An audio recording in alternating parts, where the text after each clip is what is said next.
So you're very welcome to turn off your cameras if you don't feel comfortable. You won't be seen, even though this is recorded, and it will be sent out to people who are on my my email list. They can't see. They can't see. They can only see me because I have actually remembered to pin myself. So I'm feeling like a bit of a legend, I have to say. I've recorded, I've pinned. That's we're good to go. Anybody who wants to, this is really a chance for me to catch up with everybody who has been doing these huddles, or maybe if you're brand new to homeopathy, and it's a way for me to see, to kind of assess what's been going on. Is everything being understood? Am I missing something? But it's also a chance for you to ask me anything or share your success stories or anything, comments on the huddle, or anything you just want to add to it. This, I just want to remind anybody new, this is actually our 12th meeting today since, it's our 12th meeting since September, where I wanted to just, well, I didn't really know what I was doing. I thought I'd just run online classes for a few weeks, maybe for the autumn, but now it's run into the winter. And it's become something a little more different, and it may change again. I don't know that's always going to stay in this format either. And it's now every second week, so that's a little bit more sustainable. And we've had guest speakers who have been amazing. So all of the replays are up on my YouTube channel, which is Antoinette McQueenie Homeopathy, and on my podcast thingy as well, platform, so you can listen in either. And I just want to remind people, or let people know who are brand new, the things we've covered already that we won't really get into too much tonight are colds and flu. That was the very first one. Then we did anxiety in children, and I know some people were asking about anxiety today. Then we did stomach bugs, vomiting, nausea, diarrhea, that sort of thing, and gut health. Then we had one on how the menstrual cycle works. I have a lot of women who have girls coming up to their first period who didn't know how to explain it, who didn't really know themselves. So I covered that, and I had Joanne Callan talking about offering or giving some really great advice on how to talk to our kids about periods and books. Again, she was amazing. She was absolutely fantastic. Then we did first aid remedies, which is a good place to start for anybody who's brand new tonight. First aid remedies. Then we did perimenopause, remedies to support that. Next one was skin health. We looked at eczema, shingles, allergies. The next one we did a bit more on anxiety. We had some hands-on help from Stephanie Lyons. So even if you never had a remedy kit, you can go into that one. That was the 8th one.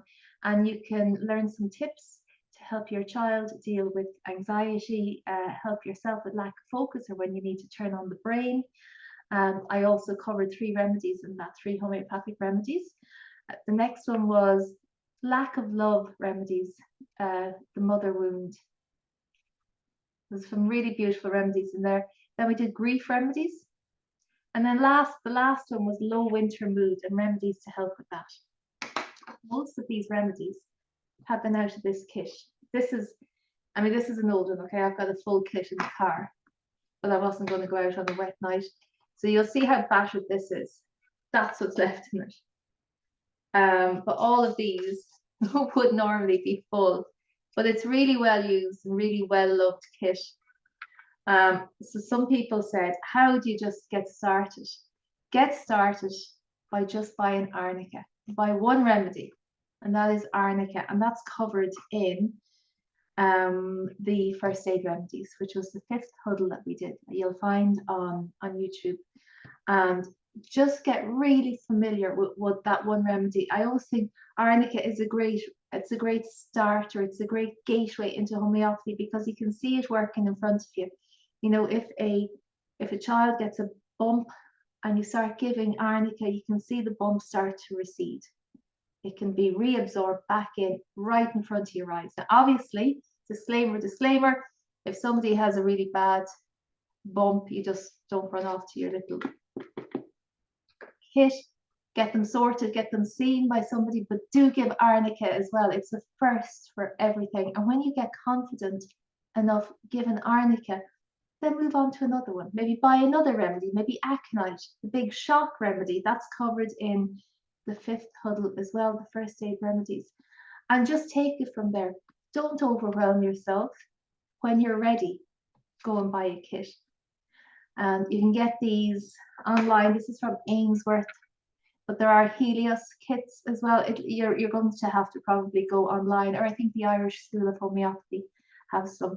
There's 42 different remedies in this, and most of the stuff I've covered in the huddles have been from these kits. Somebody said to me today, because there's been messages coming in since yesterday, which is great. She says, you were really lucky to have gotten started with your kids so soon. And I was, but that's just because I started studying homeopathy before I had my children. But I still know what that little bit of panic is like when you hear that kind of first cough at nighttime, or when you see the little sick eyes. I still feel that panic, that pine for my kids, but more so, I suppose it's sort of that I want to take their pain away more so than worry about, oh, I'm going to have to go to a doctor now, or I'm going to have to go to a pharmacy or whatever. I have that confidence, but that is after 15, 16, 18 years of doing this and treating other people's children. But if you have a friend or you have a colleague, a sister that you can bounce ideas off, and then you have your own support network, and that really helps you to get going with homeopathy.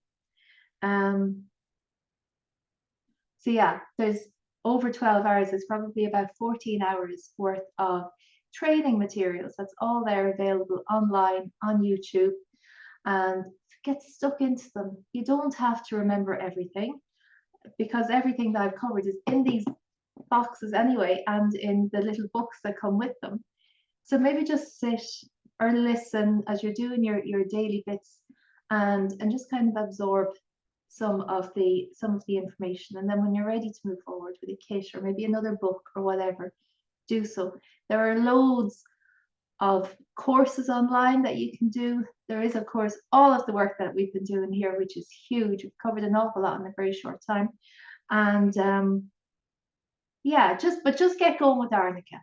It's a good first one to start with, and you'll see how it speeds up healing. You'll have a cut, or one of your kids will have a cut, or your dog will have a cut, and you'll be expecting this to be scabby and whatever for a week, and it could be resolved in half that time.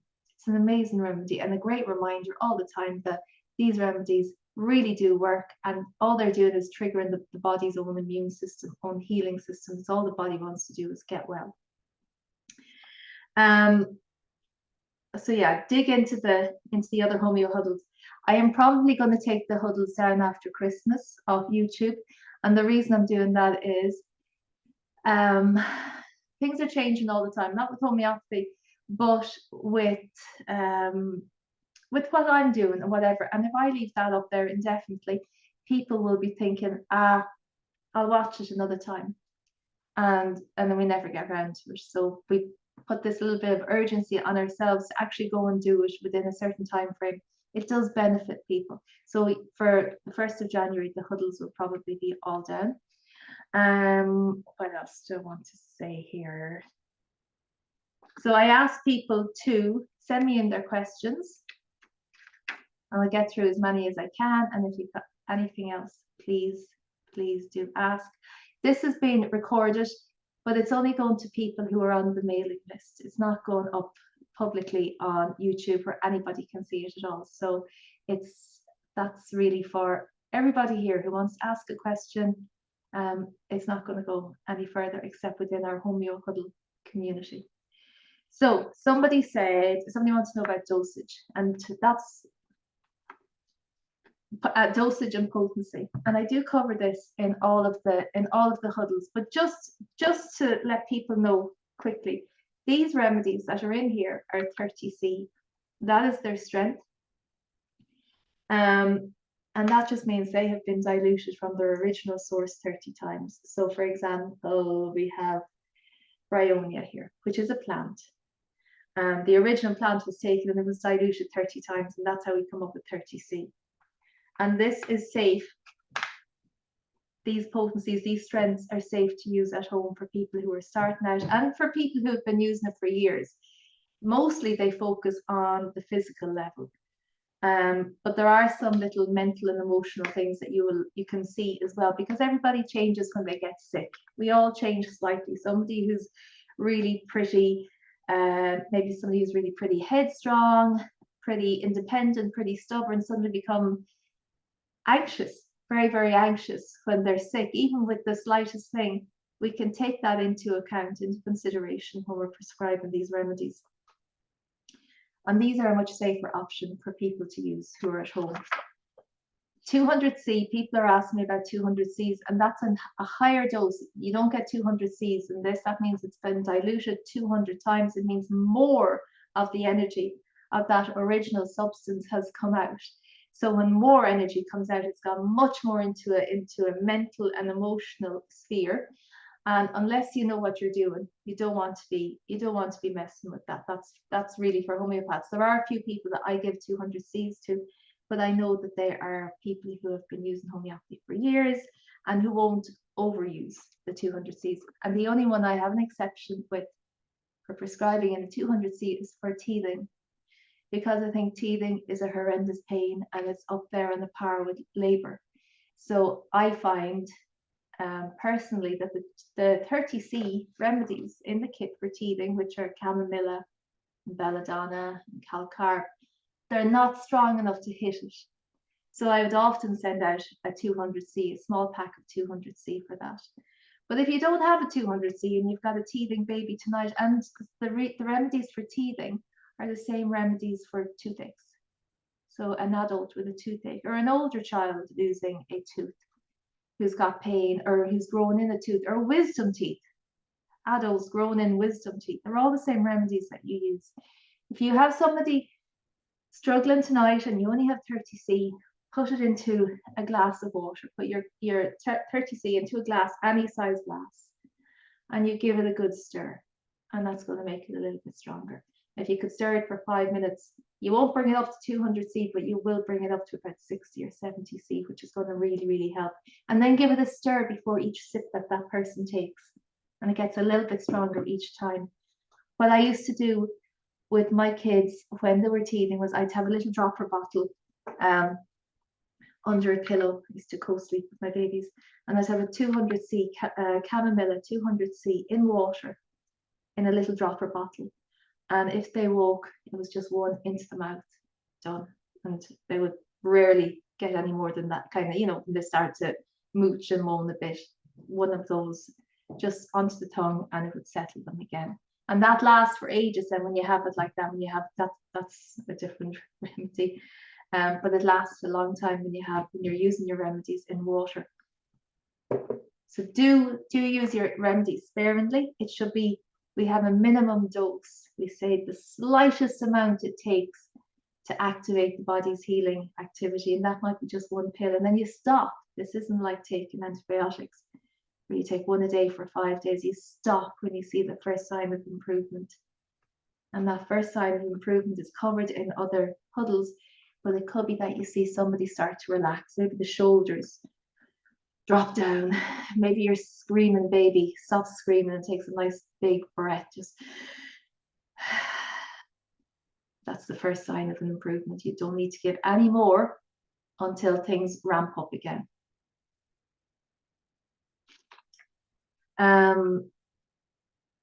Somebody asked about the 1Ms, the 10Ms. Home prescribers will never and should never be using those, because that's only something that can be decided on after a minimum of an hour-long consultation.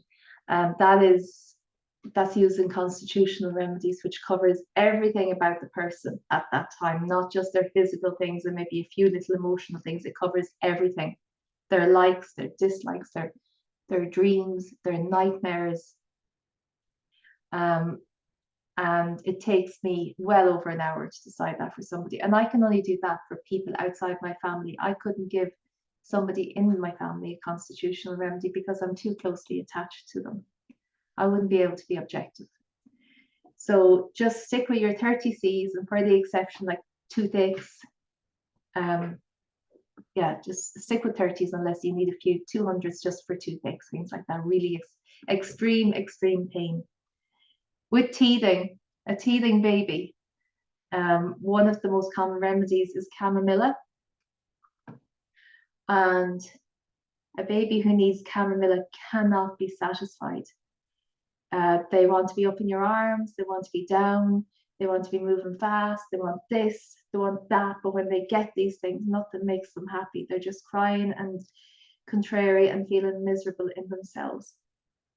And it's a state, it's a nerve pain state. So it's very high and very intense. And it's a similar state to drinking loads of coffee when you're on your very last nerve with pain. It's a horrible state to be in. And very often the mother or the person who's looking after a baby or child in this state goes into the same state themselves. So they become very angry and frustrated, and it's a very intense state. With the baby who needs chamomilla for teething, they might have one very red cheek and one very red ear. And they might have very green poos. Then for an older child who needs chamomilla, they're not going to want to be carried, but they will be really irritable. I want this, I want that, I don't want it. Give me this, give me that. Mommy! A real whining. That's a horrible word because that's just how somebody reacts when they're in really intense pain. But this is relentless. The child who needs chamomilla is not going to lie down on the couch and read a book or watch a cartoon. They're going to be screaming and they're going to be in your face. Or an adult who has a toothache. It's this intolerable pain and it's been going on a long time. That's the thing with chamomilla. It's not a short-term thing. It's gone on a long time, and they will be irritable and given out, and they won't be satisfied or happy or grateful for anything you try to do for them. There will be a lot of giving out, but just remember, it's this awful intense nerve pain, and it probably can't go any higher than it's actually at the moment. It's a mass. It's not a nice place to be. So our little babies are feeling that when they're teething, and then we're getting frustrated with them, and it's a hard time. It's a hard time. So that is chamomilla 200C, but for everything else, I would really stick to 30s. What happens if you give the wrong remedy? Usually nothing, unless somebody is very susceptible to that particular remedy or very sensitive to energy in general. Usually nothing happens. But if you were to continue to give the wrong remedy over and over again, the person would do what's called a proving. They would begin to develop the symptoms that remedy is supposed to cure. So say, for example, you have a baby who's teething and you're given the wrong remedy. You're given chamomilla when it's not actually chamomilla. Maybe this baby is more in a belladonna state where they have two red cheeks and maybe a high temperature and big glassy eyes. And it's intense, it's very intense, but there isn't that same kind of demanding quality to it. But just say you've mistaken it and you keep going with chamomilla. And you keep going with it because you're not seeing any improvement. You're very soon going to see that baby go into a chamomilla state where they are not only in pain, it's gone up a notch, it's gone up several notches. Now they have nerve pain, and now they want to be carried really fast. They need this distraction all the time, and they can't be satisfied with anything. They want this, they want that. So you can actually put somebody into the state of a remedy if it's chosen wrongly. So take your time getting into all of this. One wrong remedy is not going to do anything. But if you keep going with that over and over again, sometimes people make the mistake of, especially with chamomilla, they're given the remedy chamomilla and they're also given chamomilla tea to a teething baby. So it's getting it from two different sources, and it's just making the whole situation worse. So if that happens, you can antidote. You can antidote wrongly given remedies. Sometimes people, if it's happened quite quickly, say if it's happened in the last 15 minutes, you can get the person to brush their teeth. That's not going to help the baby. But if it's an older child or an adult and you've given them the wrong remedy, maybe 2 or 3 wrong remedies, you can get them to, brush their teeth, because mint will antidote a remedy. So will coffee. For an adult, give them a cup of coffee. Or you can just wait it out. And it'll settle down. It will settle down. The worst one of my kids did was give himself a cough. He got this kit one day and he went behind the couch and he started eating the remedy Drosera, which is a cough remedy. And there was 36 pills in the little bottle and he ate them all before I got to him. So he was probably there. He was only little. So by the time he got them out of the bottle and everything, he was probably at it a good half an hour.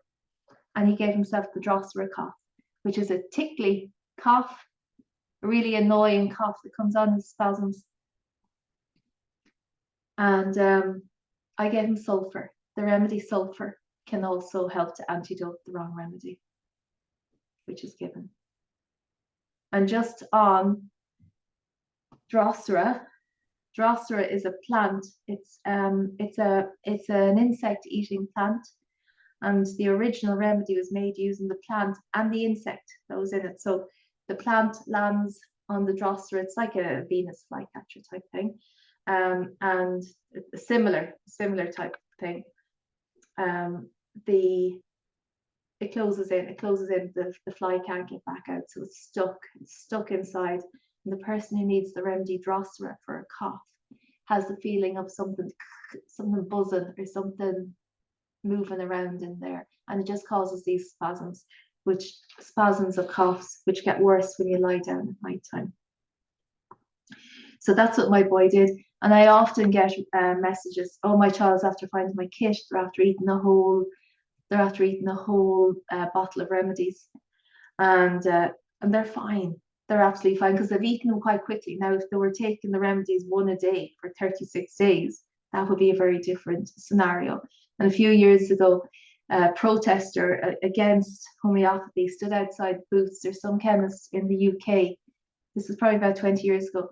And in his attempt to prove that homeopathy was absolute nonsense, he consumed a whole bottle of arsenicum album, which is made from the poison arsenicum. And he said, look, this is nonsense. I've taken all this. I should be dead. But he took it all in one go. So it was just like having one dose. The dose.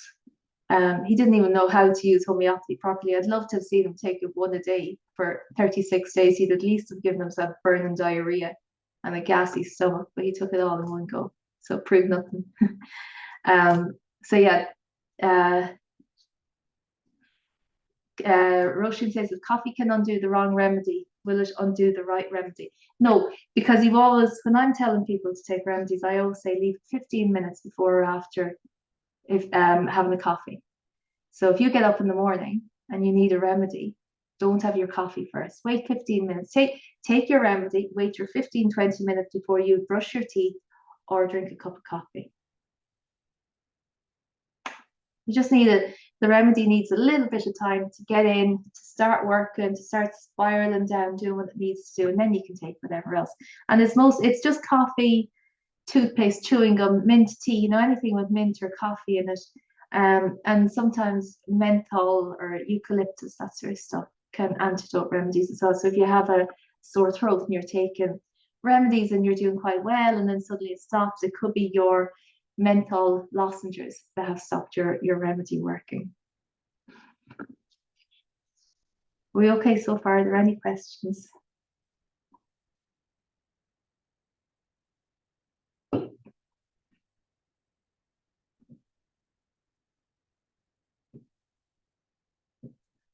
Oh, it's nice to see. I see some new faces.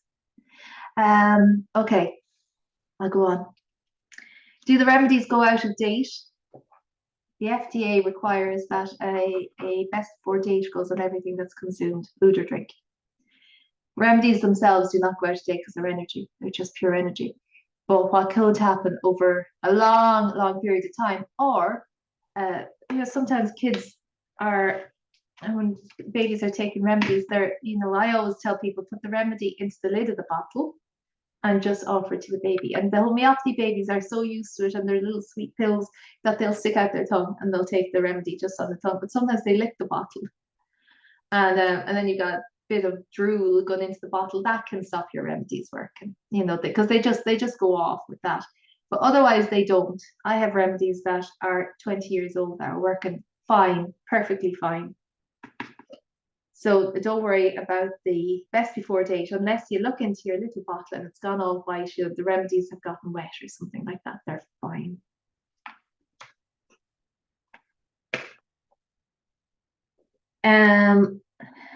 Claire, yeah, it's happened to me. Yeah, it's happened to me where they've drooled into the bottle, and it's actually quite hard to get those little pills out of the bottle once that happens. Because they go hard inside it, so I throw them into warm water and it dissolves them, and then it has to be dried out with a cotton bud and upside down over a rad for a few days before it can be refilled. But we can always get around this.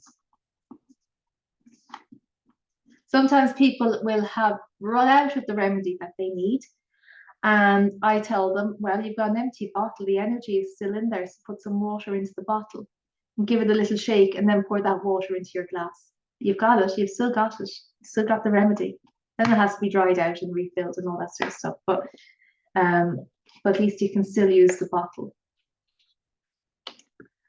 Another question was, how do I work out how many pills do I give my baby and how many pills do I give my toddler?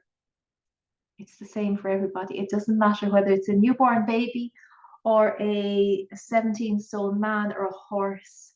It's still just one pill at a time. This isn't like an anesthetic. It's not done according to weight. We all have the same energy in our body, and the remedy is just to connect with that energy. So a baby's energy is just as vital as a horse's energy. And a horse's energy is just as vital as a newborn baby's energy. So it's just one pill.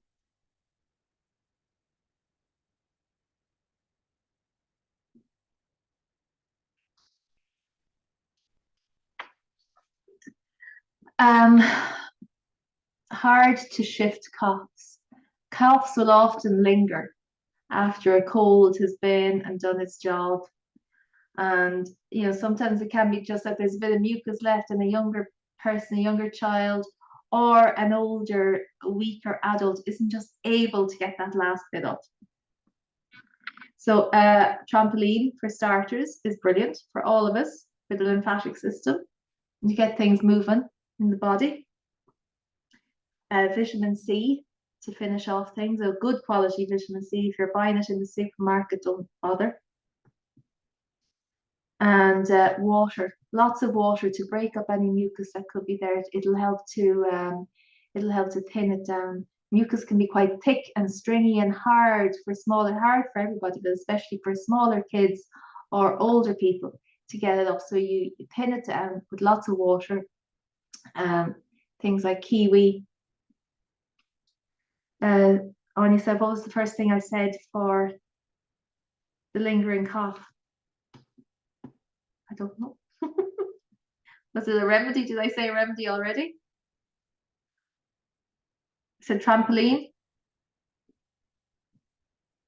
Oh, I think Anya, what I said was sometimes a cough will linger on weeks and weeks after, you know, a chesty thing or a cold or a flu. And it might only flare up at nighttime. It could be gone the whole day. And then it comes back at nighttime when your little patient or your big patient lies down. So there's a couple of remedies. You can look at all of the cough remedies for this. It could be just that something has been missed. And there's a whole section in the little book in this on different coughs. Jan says some of your remedies go back 40 years. You just succuss the bottle.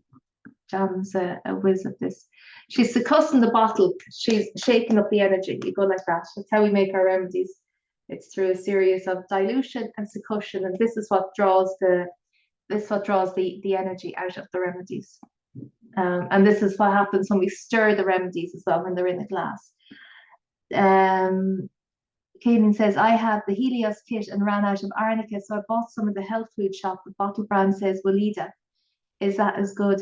Weleda is fine, except kids won't like it because they've gotten used to the sweet taste of the Helios pillules.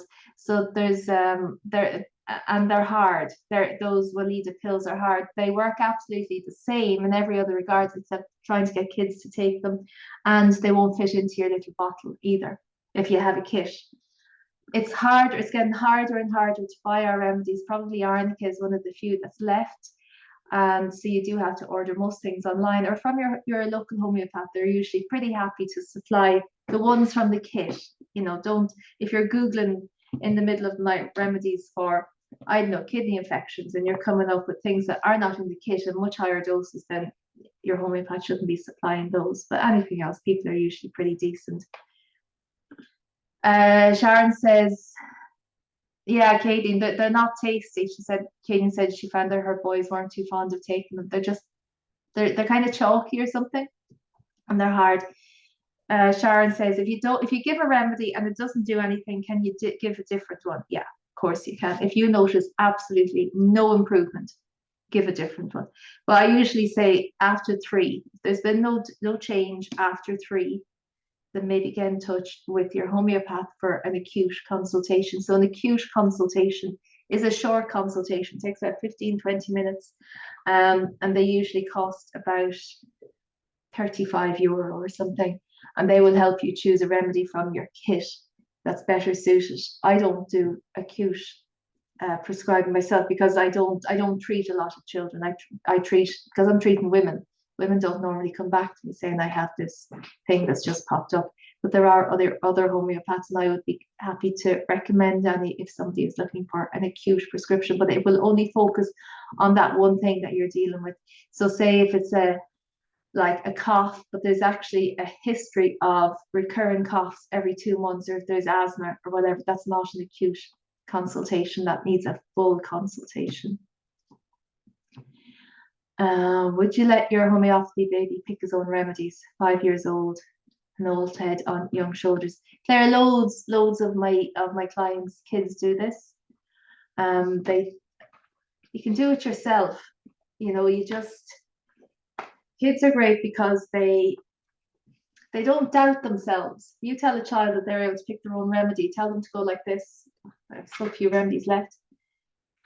When you do that, if you're in tune, and and like I said, if you don't doubt yourself and you're putting all these blocks in your head, you can actually, as you move around the kit, you can feel a little tingle.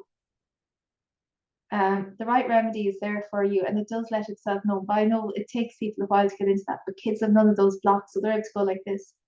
Yeah, that's it. And you'd be surprised the remedies I've heard of kids picking for themselves that you think that is never for a cold or a cough. I have never given that remedy, and they are sorting themselves out. Anything else? So yeah, Claire, I would let them choose their own remedy and then take the box off them so they're not choosing again and again and again.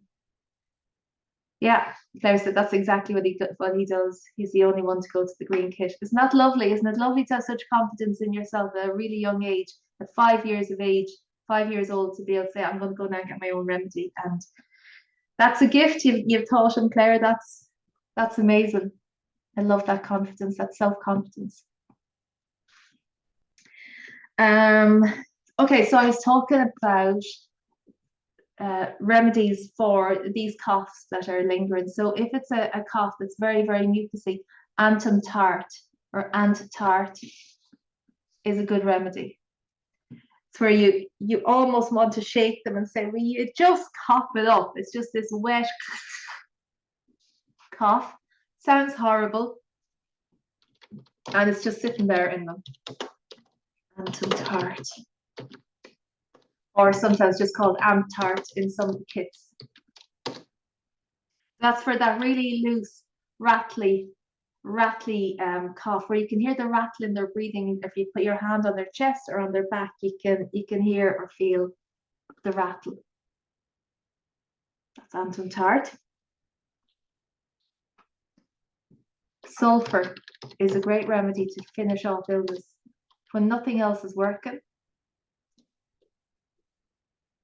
and you've just got one thing left to finish up with, like a cough, sulfur. But usually the people who need that remedy are quite hot in themselves, quite hot, maybe a bit sweaty, kicking off covers.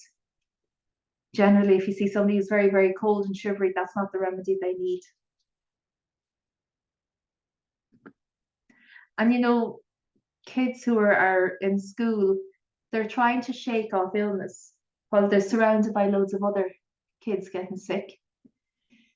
So it can keep the immune system is on high alert the whole time, and it gets exhausted. And sometimes they just need a break.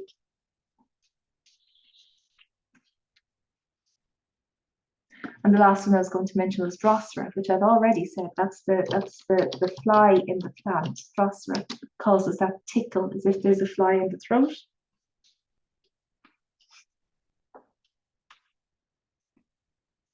Somebody else asked me today, and I wasn't going to mention it, but we've kind of touched on it a little bit. Not being able to sleep. This is it's a common ailment for women.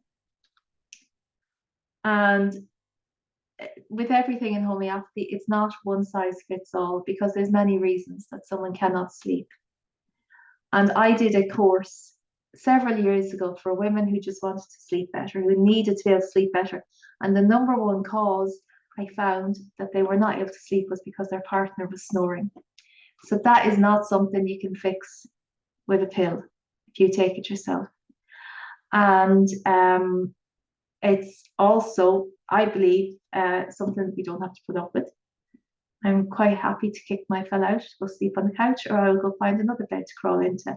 But my sleep has to be prioritized. And I think we all need to look at that. And there's nothing more frustrating than lying in bed listening to somebody else snore happily while you're awake. So that's the number one reason why women are not sleeping. It's because somebody is snoring. And then there's worry. So if you're a worrier and you're worrying about something in particular, and you've just had a few sleepless nights where you're not able to kind of get back into your proper sleep routine, and you just have this thing going over and over and over in your head, and you can't let it go, and maybe you just feel very anxious with it as well, and you don't like being on your own, then arsenicum album is a nice remedy to take when you're not able to sleep because you're worrying about something that's coming up.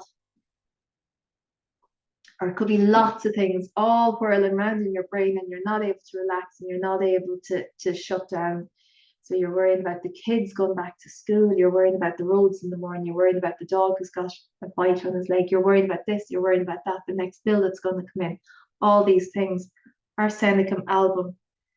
And we have covered some of these already in the anxiety remedies, because passiflora is a nice one as well to help soothe the nervous system at nighttime. And the other remedy I looked at, or I spoke about before as well, for different things when you're not able to sleep, is cocculus, C-O-C-C. I'll write it in. I'll write the two of those in actually.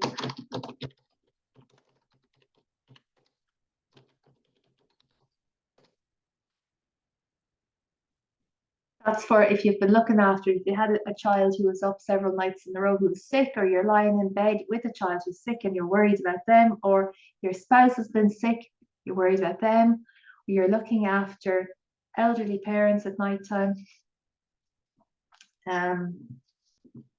Cocculus is a remedy when you just have missed out on so much sleep that you're not able to get back into your regular sleep pattern.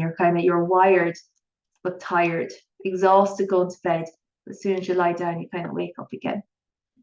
Coffea is another remedy for that, but it's not in your kit. It's an actual remedy made from coffee. I was talking about with someone here today. Is there a remedy for snoring? Snoring depends on an awful lot of things, and it can be weight, and it can be weight is a big factor. It can be diet, it can be alcohol, it can be the pillow, it can be allergies, it can be sinus. So if someone is looking at all that stuff, then yeah. But I would say don't be trying to fix someone else. Just get yourself out of there and get a nice comfy bed. Honestly, women are missing out on, when I did that course before, I realized women were missing out 2, 3 hours sleep a night because of snoring.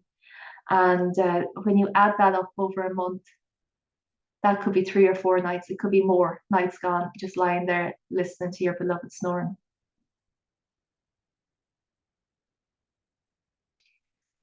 Uh, for sleep apnea, I actually treat quite a few people with sleep apnea, where they feel a flap closing. I actually treat quite a few people with Down syndrome who have sleep apnea, not so much older people. Um, that's really specific, and it's a great way of describing it. They can feel a flap because that is what happens. But if you can get that person to a homeopath, it would really benefit. I've seen some of these, you get a reading from these CPAP machines, and they can come down from actually stopping breathing 70, 80 times at night to maybe 15, 10, 15 times, which is a huge improvement. So that can be worked on. So can snoring, but not if there's other issues that people can't and won't address. The same with sleep apnea, if there's issues with weight and diet and all that sort of stuff as well. Any other questions? Because I have come to an end of all the questions I was sent in earlier. Tell me what else have you been thinking about with all these huddles? Your daughter's husband uses sanguinaria for snoring. That's fine. That's a really specific remedy. So it's like saying I use Drosera for every single cough that's in this house. It wouldn't work. It'll only work if it's specific to that person. It's not an acute remedy. That's one that's prescribed by a homeopath. And and I have seen so many people going online and finding these different remedies and then going buying them and not realizing how homeopathy works, and maybe taking a remedy for 6 weeks, 8 weeks, 6 months. And what they're doing is, like I said earlier, they're proving the remedy, they're pushing themselves into that energetic state of a remedy. So it's really, I wouldn't take your advice from the internet. Do I have a recommendation for a homeopath for men? I treat a few, not very many, and I kind of pulled back on treating men because I knew they were being dragged in by women I was treating. But Grania Flanagan from I Am Healing is someone I would recommend for treating men. I Am is AYAM Healing. That's Grania. She is very good. Also, there is Kate Boss in she's in Wales, Gower Homeopathy. They just have very different ways of dealing with people. Kate is actually very straight talking. Some men prefer that. Grania is wonderful. She's got humor. She throws humor in as well. People have different ways that they'll connect with different people. But those two women I would really recommend. Is there a remedy for kidney infection? Yes, there's loads of remedies for kidney infections. Kidney infections come on any sort of infection, like nephritis, which is a kidney infection, or tonsillitis, or appendicitis. The itis, it means inflammation of that particular thing it's attached to. And there's 3 remedies, if I can remember off the top of my head, that I start out with for something like an itis.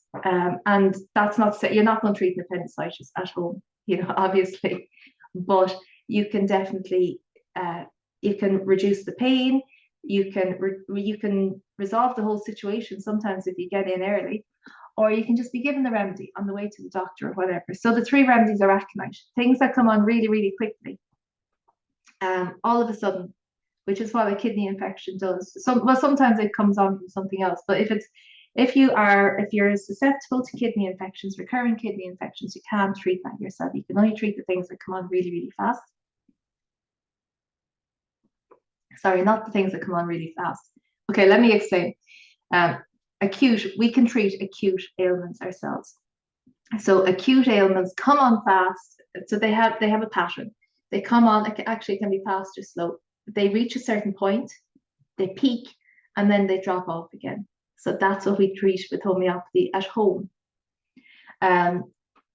Chronic prescribing or constitutional prescribing is for something that has developed over a long period of time. There's less steep of an incline, or maybe it's come on from an acute, from a sudden kidney infection that never cleared properly, and now there's recurrent cystitis every month at ovulation or whatever, and it never really drops off, or it might drop back to a certain level and then it flares up again. That's chronic prescribing, and we don't do that ourselves.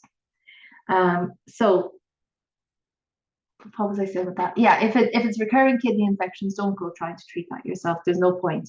You need help and you need a few consultations for that.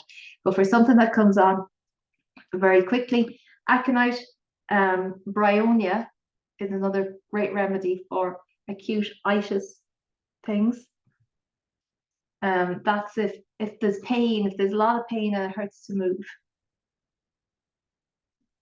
And the other one is belladonna, where there's throbbing in any of these infection things. Hello, gorgeous baby up there.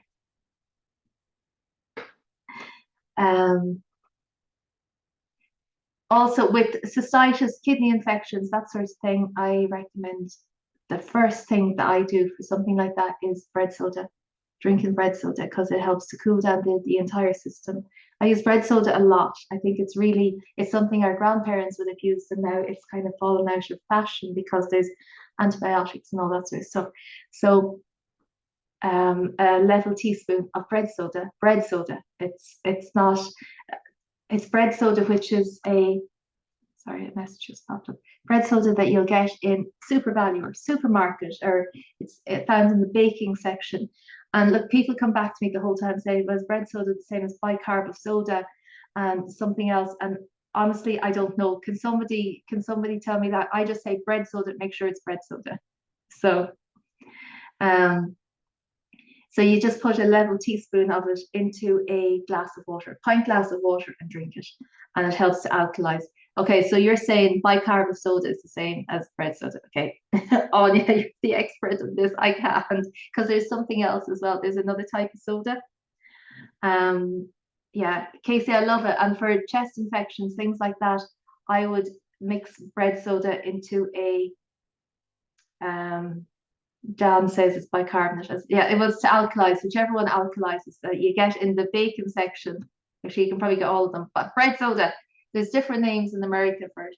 For a chest infection, I have mixed it before with an oil, a cooling oil like an almond oil or coconut oil rather than a warm oil like olive oil. I've mixed them together and rubbed it on over the lung area at the back. It's really nice because it helps to draw out the heat that's in the lungs with that sort of thing.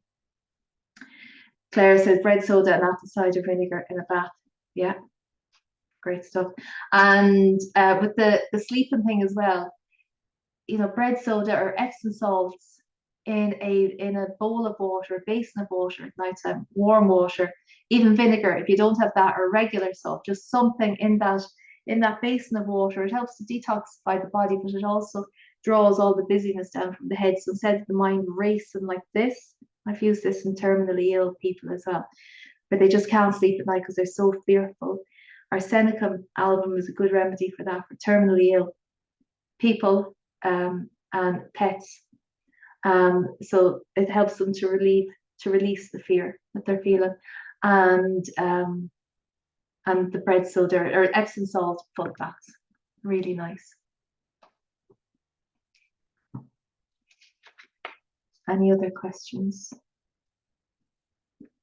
We've gone for about another 10 minutes. One of our lovely huddlers, she has gotten started. I meant to say this earlier. She's gotten started with a kit a few weeks ago since watching this, and she has used homeopathy before, and she's had homeopathy for her children, but she had never utilized it herself in her own home. And she said she feels like a powerhouse because she has treated so many things in the last few weeks. She's got 3 or 4 children, and she has saved herself so many trips to the chemist. That's where she would normally go to pick up her bits and pieces, not homeopathy, but other things she needed for the smaller ailments that were coming up in the house, and she's not had to do that. She's been able to treat them herself, which I think is wonderful. Because I do think mums, I always say, are the natural healers in the family, because they notice first before anybody else if there's something wrong. Any other questions? I just want to say thank you for what you do. Thank you for being so generous. I sent one of your huddles to a woman who just lost her baby at 3 days. Oh. And she was so profoundly moved. She signed up for your email list. I'm in California, and a friend who's also on here right now referred me to you. And I love watching you. I never came on before because I think at the beginning you had a rule that if you weren't willing to show yourself on screen, didn't you? And so I always was like, oh, I can't go watch because whatever. I'm doing the chickens, or it's 12:30 our time. So yeah. So I love what you do. And it's funny because my daughter, I'm sending her bread soda. What do you think that is? The chemist, what do you think that is? It's just, I love what you share and how generous you are with your knowledge, and how you bring in the women's issues that are so important for us. So thank you. Yeah. Right. Thank you, Casey. Thank you so much. The reason I had the thing about the the camera was because 3 years ago, during the early stages of COVID and all that, I ran a free course, a 3-week course on Telegram. And so many people came to it. I just wanted to help people get through fear, and if they had a virus or whatever, that they were able to treat it themselves and basically not be fearful. Anyway, I realized there's someone coming in there who had no camera on, and he had very different intentions for relieving the stress of COVID. So that was it. But I can see, I know everybody who's here at the moment. So yeah, you just never know what's going on with people. Yeah, the beginning days were yucky of Zoom. I remember doing Zoom and they would crash it and show images, and I'm glad they've blocked all that. So yeah. Nice to be on here today. I was willing to be on camera. I was like, okay, I can sit, I can listen, I can be. So yeah. Well, it's lovely to have you here, and I'm really careful who gets the links. Like, I don't post the links publicly on my page. It's only from the email list, or if somebody is late and I know them, I'll send them the link in a message, because I can't have that. And this is a paid version of Zoom as well, so you don't get you don't get anyone crashing onto it. They're not able to. Sharon says, big thanks from me too. Got my kit, and you've given me so much knowledge and confidence. I'm treating my own family, and some neighbours are also calling. Sharon, you're absolutely flying it with your kit. You're going to be like the wise old woman who lives on the edge of the village that everybody's calling out to get their remedies. Not that you're old at all, of course, but so good on you. Good on you. Anybody else like to say anything? And there's no pressure on anybody to say anything at all. Karen, my daughter has really dry, sore skin on a couple of her fingers caused by the cold weather. She thinks any remedy suggestion.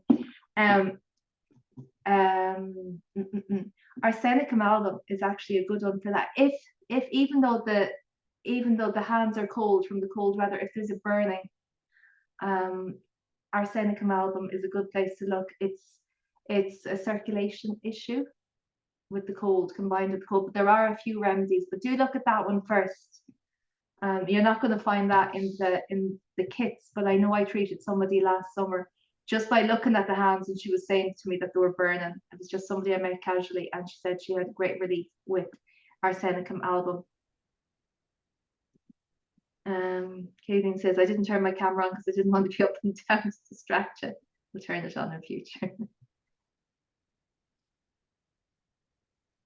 Can I ask, in Ireland, is it here in the US, it's so difficult to talk about homeopathy.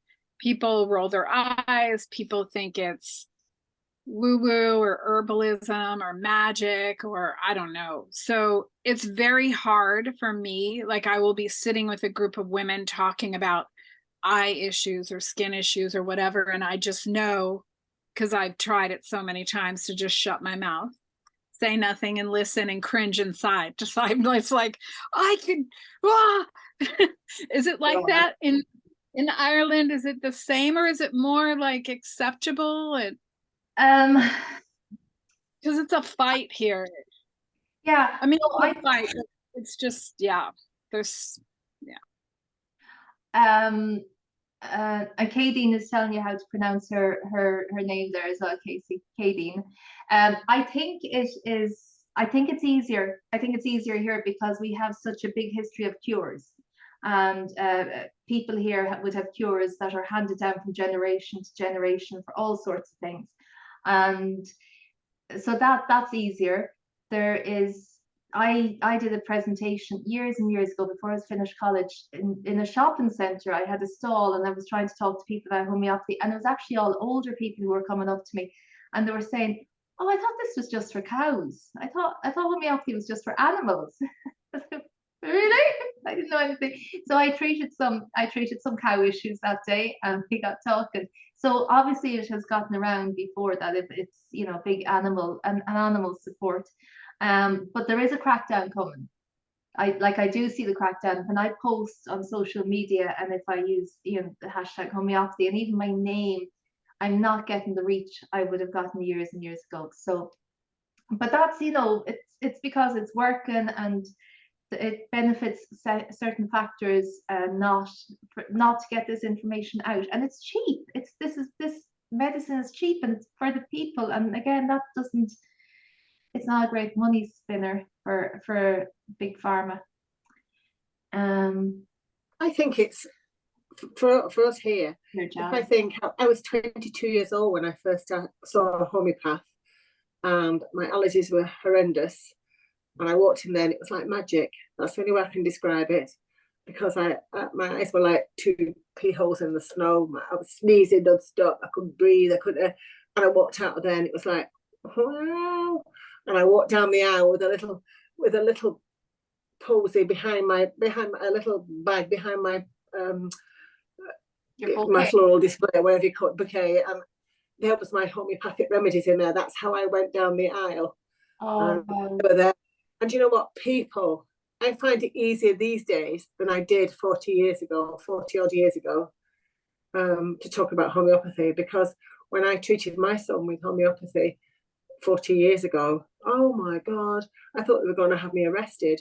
I mean, I'd have the health visitor at the door telling me I couldn't do this, pestering me for have vaccinations and everything else, and I stood against it. But we always had an escape plan of how we could get him out of here and work to get out of the country, which sounds ridiculous now, but that's what we had because we were hounded to have all these things. And it's not been the same now with my grandchildren in quite the same way. So I find it's been easier now to talk about it because people do talk. I mean, you'll always have those doubters, but I find that it's much more accepted amongst women, and we just get on with doing what we can quietly without all this hubbub, and do. But for me, I mean, I've got an ancient book that's battered in pieces from an Andrew Lockie book, The Family Guide to Homeopathy, that I got 40 odd years ago. It's in pieces and bits of piece hanging out of it, and that's was recommended to my homeopath then, who's no longer with us. It's a long time ago, and that was helping me to just keep doing, to treat him at home, to treat my son at home and my children at home. And he always just opened his mouth. But if he fell down the steps and did anything, he was at the bottom of the steps, kicked the steps and out with his mouth open. And my animals do the same. They wait for it. Yeah. The animals know. Each animal knows. We have many rescue animals, and each animal knows that we go across with a piece of apple with it on the apple with intention, because it's murder trying to get it in the horse when you've got a herd of rescue animals. That animal will see you and it knows which one it is and will come to you for his treatment. So I find it amazing that animals know and do. Yeah, and that's how it's not placebo. When it's working on babies and it's working on animals. Yeah, that's all the proof. But it's absolute nonsense, because I mean that horse didn't know, and that's. I mean, we treat a horse that shouldn't really be here, They tried putting him on a drug, and I said, after 3 weeks, I can honestly tell you that horse looked like he was suicidal. And I know you can't say that, but he stood in the corner of the field and wasn't part of the herd. And John and I were in bits, and I said, I can't do this anymore. I cannot do this. He cannot live his life on this thing. So we found other ways, and he's doing all right. And the farrier comes and checks his feet and adjusts his hooves because of it. He's living with a disease he's got to live with, and we have to just do it. But he has relief. He said it's unbelievable how well he's doing after 2 years. Yeah. So, and that horse doesn't know it doesn't work, and it's ridiculous. Yeah. You know? Yeah. So it's brilliant. Yeah. I wanted people to see you because you're your lovely voice. They couldn't see you. Yeah, kids get it, and animals get it. And like, I even remember my youngest when she was about 18 months, and she hit her cousin over the head with a ladle, soup ladle. She hit him really hard, and I wanted her to say sorry, and she couldn't say that much, but she knew to say sorry, but she wouldn't say sorry. She's like, no, I'm not saying sorry. And I told her to go into a timeout, which I'd never done with older kids, but she was the youngest of 3. She wouldn't go into timeout, and she went over and she looked for the remedy kit. She just pointed up to the remedy kit, and she took out the first remedy. I have no idea what it was. I assumed she was looking for arnica, and she went over and she gave him the arnica. She gave her cousin the arnica, and he was crying. And I just thought, oh, isn't that lovely? Oh, look, that's really nice. But she picked up the ladle and she hit him again.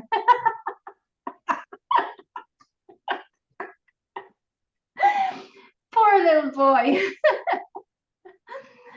Okay, let's see. One of my daughters, when she was maybe about 10, I got a very, and people who know me know this story. I got a very bad migraine headache when we were out and about, and I couldn't see properly. I managed to get us home, but it was just horrible.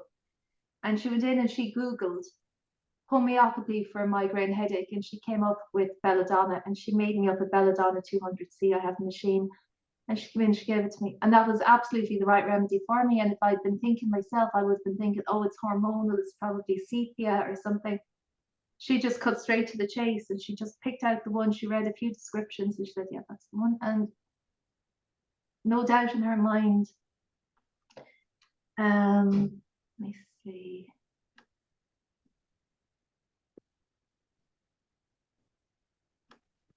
Ash, it's lovely to see you here tonight.